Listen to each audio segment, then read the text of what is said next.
There is a paradox at the center of modern life. We earn more than our grandparents ever dreamed of. We have access to abundance they couldn't imagine. And yet, we live as though we are in debt. Not just financial debt, but a deeper kind.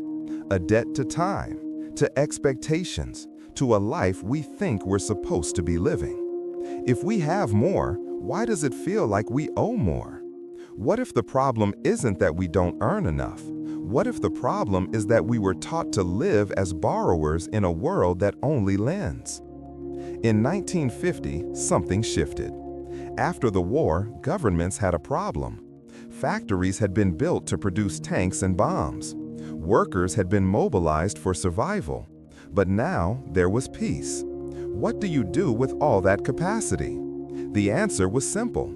Turn soldiers into consumers. Turn survival into desire.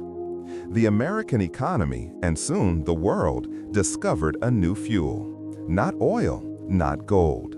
Debt. But not the debt of kings and nations. The debt of ordinary people. Credit cards were introduced. Mortgages became normal. Installment plans turned luxuries into necessities. And quietly, without anyone noticing, a belief took root. You deserve this now. You can pay for it later. It wasn't a scam. It was a system. A system that required one thing above all else, that you never feel like you have enough. Because the moment you feel satisfied, the economy stops growing. And so, a generation was raised to believe that happiness was always one purchase away, that comfort was something you borrowed, that the future would always be richer than today. And for a while, it worked, until it didn't. Because the children raised in that world grew up with a debt that couldn't be paid in dollars. They grew up owing something to themselves. Let's say it clearly. The modern economy is built on a simple mechanism. You must spend more than you earn. Not forever, but often enough. Why? Because economic growth depends on consumption, and consumption depends on desire, and desire can be manufactured. In the 1920s, a man named Edward Bernays, Freud's nephew, pioneered the science of persuasion. He didn't sell products. He sold identities. Smoke this cigarette and you're liberated. Buy this car and you're free. Own this home and you've made it. The strategy was brilliant. Link products to emotions. Make people feel incomplete. Then offer them completion for a price. And it worked. By the 1970s, credit cards were everywhere. By the 1990s, student loans became unavoidable. By the 2000s, mortgages were given to people who couldn't afford them. And when that bubble burst, the system didn't collapse. It adapted. Now, we don't just borrow money, we borrow time. We take on debt to go to college, debt that will follow us for decades. We finance cars that lose value the moment we drive them. We rent our lives in monthly installments. Phones, software, entertainment, even furniture. Ownership has become a luxury. Debt has become the air we breathe. And here's the trick. The system doesn't need you to be poor. It needs you to feel poor. Because the moment you feel like you have enough, you stop buying. And if you stop buying, someone else stops earning. And if they stop earning, the whole thing unravels. So the economy has one rule. Never let people feel satisfied. Invent new needs. Create new anxieties. Make yesterday's luxury today's necessity. Make people compare themselves to strangers on screens. It's not a conspiracy. It's just a system that learned to feed on one thing, the feeling that you're always behind. But why does it work? Why do we fall for it? The answer isn't economic. It's emotional. Many of us grew up in scarcity. Not always financial scarcity, sometimes emotional. Parents who were there but not present. Love that was conditional. Approval that had to be earned. And so, we learned a lesson we didn't know we were learning. I am not enough as I am.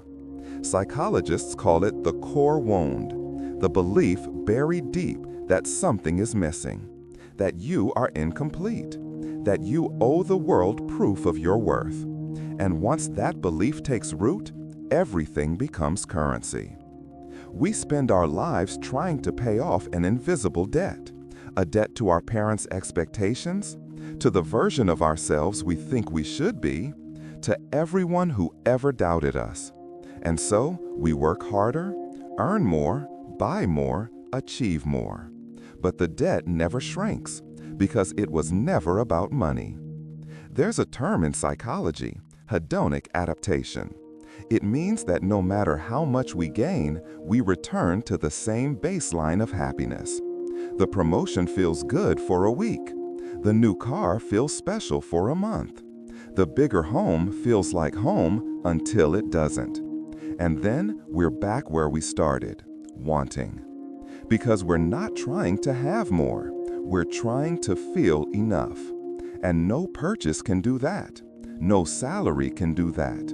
No achievement can do that. The child who grew up feeling unseen doesn't become an adult who feels seen by owning things. They become an adult who keeps trying to prove themselves. To parents who may no longer be alive, to standards that were never real, to a voice inside that whispers, "You're still not there yet." And so, they live in debt, not to banks, but to ghosts. Here's the truth behind the numbers. Debt isn't just a financial concept. It's a metaphor for how we experience life. To be in debt means the present is never enough. The past must be repaid. The future is something you owe. And isn't that how most of us live? We borrow from tomorrow to survive today. We carry guilt from yesterday into every new moment. We believe that rest must be earned, that joy must be justified, that love must be repaid. The economy runs on this, but so do we.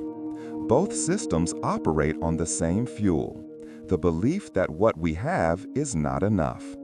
And both systems profit from the same fear, that if we stop striving, we will lose everything, that if we stop earning, we will be forgotten, that if we stop proving ourselves, we were never real to begin with.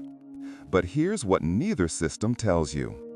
Debt only exists if you believe in it.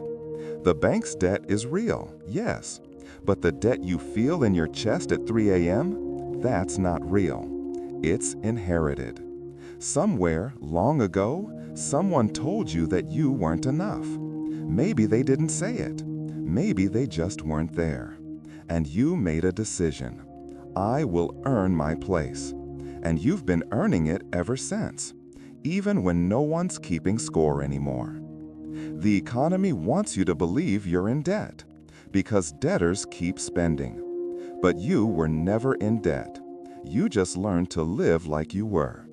There's a moment that comes sometimes in the middle of ordinary life. You're washing dishes or walking to your car, and you realize, I've been running towards something that doesn't exist. Not the house, not the job, not the approval. The feeling I thought they would give me. And in that moment, you stop. Not because you've arrived, but because you realize there was nowhere to arrive at. When you stop living in debt to the world stops being your creditor. When you stop trying to pay off wounds that were never yours to carry, you start living in the present tense. The economy will keep running. It will keep telling you that you need more. And maybe you do, but maybe you don't. Maybe the richest thing you can do is to stop counting.